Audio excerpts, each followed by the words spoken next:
Welcome to the Business Bada Revolution. I'm your host, Pat Honiotes. We're here to talk about doing business from the inside out because being an entrepreneur shouldn't suck. Remember, business badasses are made, not born. Welcome to the show.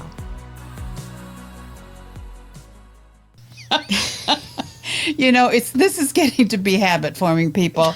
It feels like the last few podcasts has gone live with us all laughing our butts off, and it's because of all the nonsense we do before we go on air. But that means there's love. That means where there's laughter, there's love. Absolutely. Meet my guest, Amanda. Yes. Amanda's going to share some things with us today. She's weird, which is right up my alley. I love it. And what I want her to share with you are some points of view, some ways she looks at things that are badass business ways of looking at it. And many people, at least some that I know, figure you're a regular business owner. I just roll my eyes and I laugh because you're not. Okay? You have points of view. You have ideas that are just not run-of-the-mill. So what I want to focus on today is you and your business from the inside out. What's going on in here, Amanda? What's going on in here that many people don't know about? So why don't you introduce yourself even better than I have and tell me what's going on. Well, I love that you said that I'm weird. I think the best of us are weird. Yes. I love that. I think that's what attracted. We have a synergy that I just absolutely love. So I'm Amanda Howell. I own Amanda Howell Agency, and there goes my microphone. This has been one of those morning folks, and you know what? We just keep on recording, right? I'm just gonna stand. I don't know what to do with my hands. I'm like Ricky Bobby. I'll just sit here. If it falls again, I'll just hold on to it. Amanda Howell from Amanda Howell Agency. I create aha moments for small businesses. What that means is different to each individual business owner. We help small business owners grow organically through connection, collaboration, purpose, continuity, and authenticity. Okay. And now I want to get inside your head. Okay. And I want to get inside your subconscious. And I want to get inside your heart. Awesome. Because that's what's not normal about you. Okay? You look at things differently. So, for example, I've never seen something stop you. And I work with enough people that I have clients that things stop them all the time. And the whole idea is to get in here and see what that block is. Mm-hmm. And obviously it's subconscious or it wouldn't stop them. Agreed. Right? So when you run into something that it looks like it's going to stop you, or someone has said you can't do that, I want to know what goes on in here that most people don't know about. Well, you know, I've lived a life that's been full of challenges, full of beauty, full of gifts, full of lots of things. But challenges are one of those things that happen. It's how you react. Yes. You can have a knee-jerk reaction, get mad, throw things across the room and quit. Or you can get upset, get mad, take a breath, rethink, and reroute. It's like a GPS. You reroute. Exactly. And that's what happens. Because I've had a lot of roadblocks. And it's not to say that anyone else hasn't. So where did you learn? I'm going to interrupt you. Absolutely. Because sometimes people say things that I want to catch in the moment. Mm-hmm. Where did you learn that technique to reroute? Where did that come from? Honestly, survival. It came from survival because no one was going to swoop in and save me. No one was going to come in and solve the problem for me. It is up to me to remove my own roadblocks. And that's where it was just... And none of us can do this alone. Absolutely. So there's, it's up to us, yes. And it's okay to ask for and get support. Yes. I'm learning that along the way. Okay. Well, no, I was called on that the other day. You never get help. Yes, I do. No, you don't. Anyway, we don't even have to go to that. Was there anything specific to where you said, okay, it's time for me to look at support rather than doing it by myself all the time? Yes, I've had a few things happen in my life, most recently as an adult with a toddler, and there was no way I could have done it by myself. There was just no way. There's not enough time in the day. There's not enough. I needed time to work. I needed time to process. I needed time to do all the things.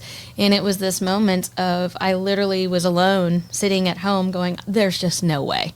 There is I'm 42 years old, and I've not once said, hey, I'm going under. I need some help. And in that moment, I'm like, I can go under, which I don't do. I hear you. Or I can simply, throw up a little flashing light, hey, I need a little help. So what switched though? It was something here that, because you've run into difficulties like that before, and you still did it alone.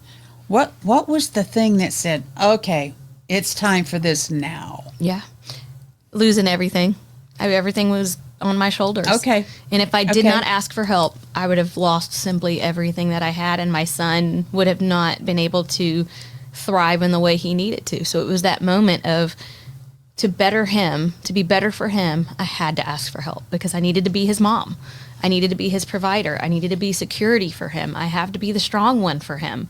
But if I'm not strong on my own, I got to lean onto other people's strength. And that's when I had to make those phone calls. So what goes through your mind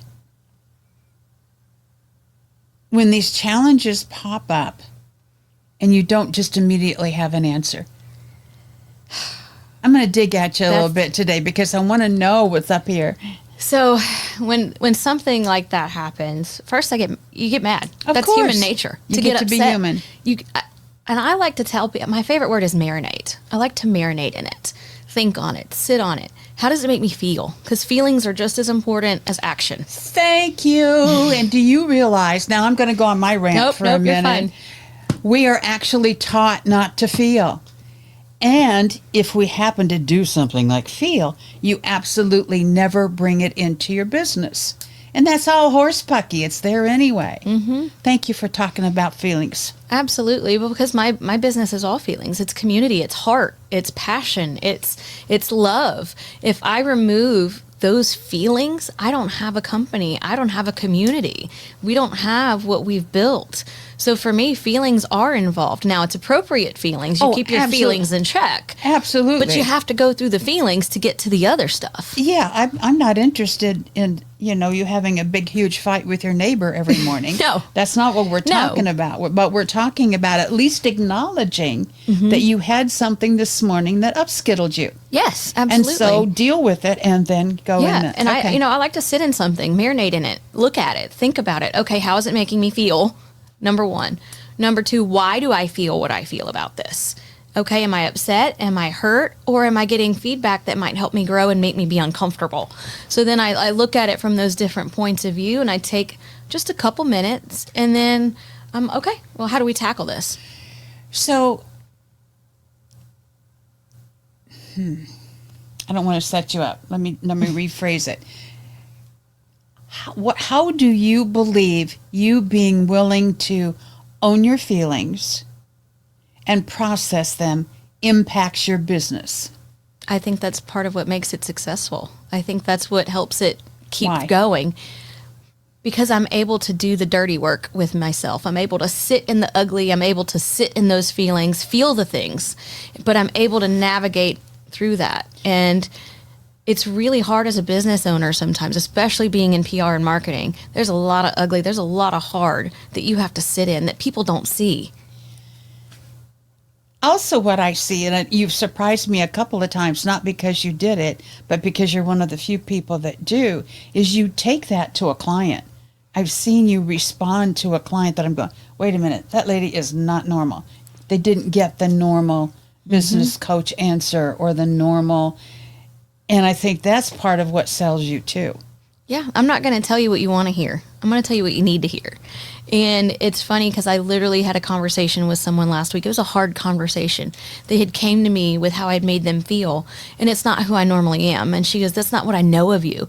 She goes, and it's a hard conversation. I'm like, I welcome hard conversation. I can't grow as a leader, as a community, as a mom, as a business leader, all the things. You cannot grow if you are not willing to hear when you are wrong. And I told her, I said, I'm going to sit in this for a minute. That's exactly what I said. I'm going to sit in this for a minute, think on it, and then I'd like to respond. And that's what I do. And that's how I overcome that stuff. And she's not a client, she's a referral partner. We had a harsh conversation for, I think it lasted 42 minutes, but we dug deep into why But who was keeping track of time? 42 minutes? It was on the phone. Oh, okay. I'm going, wait a minute. No, it was on the phone. Okay. Because we wanted a meeting, but I'm someone who wants to solve an issue. I don't want to let it sit. I don't want to let there harbor bad feelings. Let's solve it and grow from there. Because we have to be together. We've got to collaborate together. We are in the same community. And we talked about it and we sat through it. She owned her part. I owned my part. But it's ownership too. When you're, when I'm in those feelings, I have to own, what did I do wrong? And I'm not perfect. None of us are. So, do you have a daily, I don't want to use the word ritual, but it's the only one that's popping into my head. Do you have a daily ritual or a daily practice that you go through to keep you grounded and balanced? I do. I wake up and I'm usually with my kid instantly, but the minute he's at school, I take 5 to 8 minutes, sit in my car alone, no music, no phone, and center. I prepare for the day. Who am I helping today? Who am I serving today? And also think about myself. Like, who am I serving? Yes. Because it's about me too at the end of the day. Absolutely. I'm so busy serving others that is my time for me. I don't want the radio on. I don't want my phone to ring. But it's about 5-8 minutes of sitting in my car, centering, setting purpose for the day, and understanding, okay, this is going to be a hard spot in my day. How do I get through that? Because there's some hard spots in your day, things you don't want to do, things you don't want to have to talk about. And I set that intention. I live with intention. But I take those moments, and I literally every day. It's not very long, but that I feel like sets me apart from other people because I'm able to navigate my feelings of how that day is going to go. And then I talk to, as you like to call him, the dude. I talk to the dude for a second, and I say, hey, let me be your will. You let me be a vessel. Let me be the best person in Rutherford County that I can be, but also let that impact have a ripple. So how do I create a ripple? And that's where I sit in the mornings, and I call it the ripple. How do you celebrate? How do I celebrate birth? Like you? How do you celebrate you? I would love to say that I do, but I don't. I don't. Are you willing to? I'm willing to. Okay. So when you think of that, what does it make you think of?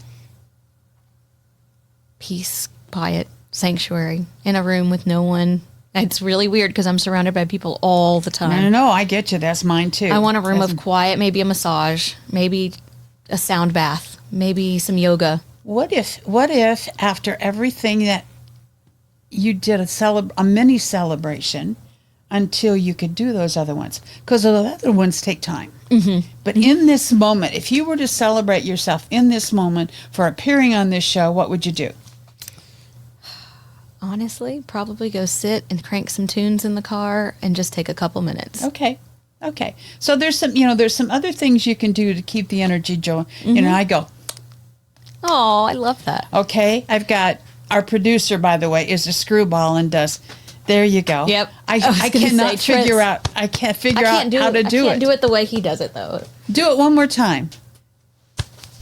Can they see you, by the way? I'm like, can you turn the camera on you so they can see you? Is that kind of right?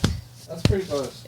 There you go. Did I do it? Yeah. I've seen it for years, and I'm like, Yeah, you nailed it. That's it. But do you see how that just shifted the energy, even in this room, which was up and positive anyway? Okay, yeah, I know I'm not supposed to talk to my producer while we're doing a podcast, but I've been known not to do things normally anyway, right? You're right. Rules are meant to be broken sometimes. There you go. Consider that only because, and I didn't bring you on here to coach you, but consider that because in those few seconds, you're releasing chemicals here that bring you up. I love that. And you can coach me if you want to. Everybody needs a coach. Well, this wasn't the purpose of it. What's the... I don't want to say purpose. It's not that. What's your driver? What's your driver? I don't want to fail. It's what pushes me every day. Just not to be a failure. And it's not because I would love to say it's for my son, but this has been in part of me since before he was born. So I can't let that be a defining moment. I've kind of talked to you a little bit about this in the past, having perfect attendance in school, having straight A's. It is to not be a failure and not be a disappointment, not only to myself, but to others. I really want to just be a resource for other people. And if I fail, I feel like they fail. I fail them because my dreams and their dreams are also intertwined. I feel like I don't want to let somebody down. Will you go someplace with me for a moment? Because I can't shut Absolutely. up. What happens if you fail?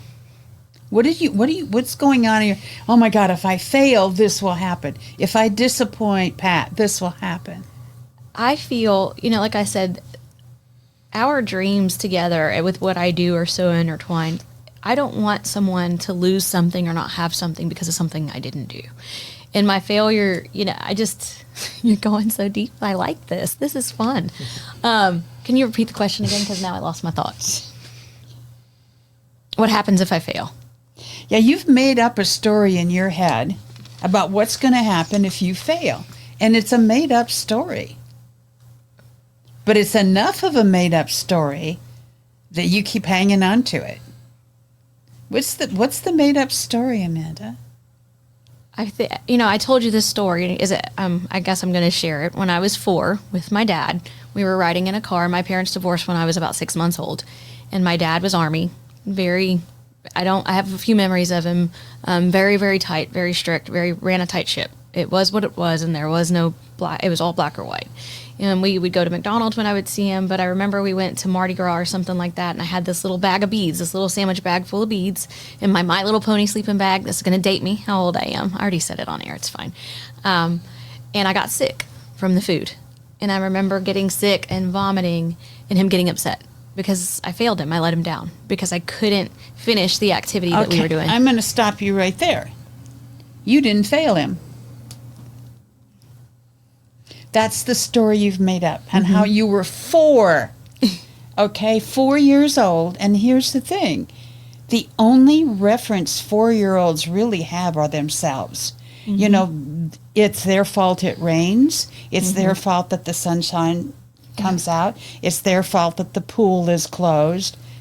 And that all makes perfect sense because that's the only reference 4-year-olds have. And he took me home to my mom, upset because I had ruined the day. Here's the thing, though, is that was not about you. Can you see that? I can as an adult, absolutely. Okay, so then what you can do is remember that.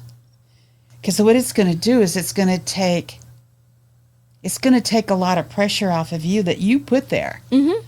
Okay, and if you can, whoa, wait a minute. Everybody's responsible for their own shit. Right, okay? Absolutely. And a 4-year-old, no, that's about them. Nope. But here's the thing, Amanda, is you're still using that 4-year-old thing. Yep. So you're completely correct because it traveled with me. I had to have perfect attendance in school. I had to have straight A's. I don't care about being correct. What I care about is you going, oh, and you said it. I carried it with me. You don't have to freaking carry it with you. You can choose to let that go. Now, that's real easy for me to sit here and say, because it ain't me. But you make decisions all the time. And how would you feel if your little boy did that same thing? Oh, my Lord. And guess who his model is? Me. Yeah. Me. What would it take for you to let that go and let that be on? It's not about blaming your dad. It's about just saying, this is what happened. He was pissed and I took it on. Yep. What would it take for you to drop that and say, yo, 4 years old, wasn't on me, let's move on? What would it take? This is the second time I've told this story out loud. I told you previously. So I can just feel oh, it's okay. Like I was 4, but for some reason that memory just stuck. I remember the feeling of how I felt, how mad he was. And it's like, that wasn't on me. That's not on me. And it's nice that I've been able to say it out loud because I'm a kind of person. Once you say it out loud, I feel like it's out and it's thrown to the floor. So would you close your eyes for me for a minute? Sure. Can you see that little 4-year-old? Mm-hmm. She cute? She is. Okay. And she's feeling bad there, right? All of that kind of stuff. Now, what I'd like, now you're still associated with her. You're still there. Part of you. Are you with me, Sunshine? I am. Now, what I want you to do is to step out of her and take a step back and look at it as if you were watching it on TV and it were happening to someone else. Do you see the different perspectives? Stay there, stay there, stay there. All right, you're there. And now Dad comes in and he's disappointed and pissed off and all of that. Here's the thing, you're even smiling because what you're really getting here is that wasn't you. Therefore, it helps to disassociate that. It does. I just want to tell her, hey, it's okay. Well, do that, would you please? Yes. It's to let okay. it go. Yeah, you're fine. You're fine. 1, 2, 3, right here. Right here in the present flow of life. That was fun. Do you know what you just did? I let it go. Uh-huh. Does that mean it's never going to come back? No. So when that does, or if it does, and it may not, mine comes back every once in a while, and I just go, here we go. Okay, do it again. It's just a matter of doing that same exercise, and you can do that. I love that. That felt really good, though, just being in that moment and just being able to... Well, here's the thing is you had to get it from her point of view. We're talking a 4-year-old versus a 42-year-old. Okay, so you can remember, but when we had you do that, you actually had that feeling for a few moments, which means then you could also have the feeling of how it was when you let it go for that little girl. Mm-hmm. You're pretty good, you know that? I try. Well, Sometimes. here's the thing. You just, okay, let me try that. Okay? So that's a business from the inside out. Do you get that? I do. Because you're taking the weight off of you so you can do your business in a more relaxed way. Mm-hmm. Notice your shoulders have even dropped. Yeah. That's what it physically felt like. I just let it go and threw it onto the floor. Now, again, we're all human and you might pick it up again, but you know how to get rid of it now, right? Yes. Well, I don't know about you, but I wasn't necessarily planning on this today, but I couldn't let it go, Amanda. You were just right there. Oh, I appreciate it. I could not do it. No, but that's so revealing and just so... It's nice. It feels nice. It feels light. It feels, Yeah, and yes, light is a great word. Yeah. It's a great word. It's okay that I don't achieve perfection every day, all the time. Well, here's the thing. Just by the fact that you want perfection makes you imperfect because it's impossible. Mm-hmm. And if you can say those kinds of things to yourself with a light voice rather than... So here's another thing, and this is for everybody. When you talk to yourself, do you talk to yourself as a dad or a mom going, you shouldn't... Or do you talk to yourself as you understanding your little boy? I've learned to talk to myself like understanding my little boy. Okay. I had to shift. It was a mindset shift, and I remember when it happened. I'm like, I need to be kinder to myself. Yes. This is my first time alive too. It's it's not like I've been here before. Maybe I have. I don't know. I was going to say But who who knows? cares? Yeah. Who knows? That's a whole nother discussion. That's a rabbit hole over there. But this is my first time in 2020. This is my first time living this life in 2025, going through these journeys in this specific role, in this specific space, in this place and time. So a little grace. I've learned a lot of grace for myself, and to talk to myself and act like as much as I expect from him when I'm talking to him, use that to talk to myself, because you got to talk nice to yourself. And sometimes we're the only ones that talk nice to ourselves. And I've had to learn how to do that. Well, and how are you going to listen? Yeah. Are you going to listen to somebody berating you and being mad at you? No. Or are you going to listen to someone that gets it and understands and just goes, okay, redo? Right. And as a leader, it is my job as a leader to lead, not to berate, not to dictate, not to point and click, but to lead, to guide, to educate, and help people understand. And if I'm barking, or no one's going to want to do business with me or be around me if I'm not nice to myself. And so that's the benefit for your clients. Mm-hmm. What's the benefit for you? Oh, Pat. I love this. This is good stuff right here.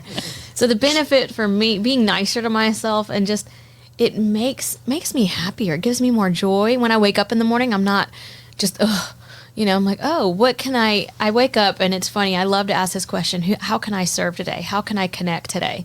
And then I have to turn around and say, Amanda, how do you do that for yourself? Exactly. As long as you're doing both, I'm cool with that. I don't have to be, but I'm just saying you have to. And that's what the thing is we forget ourselves.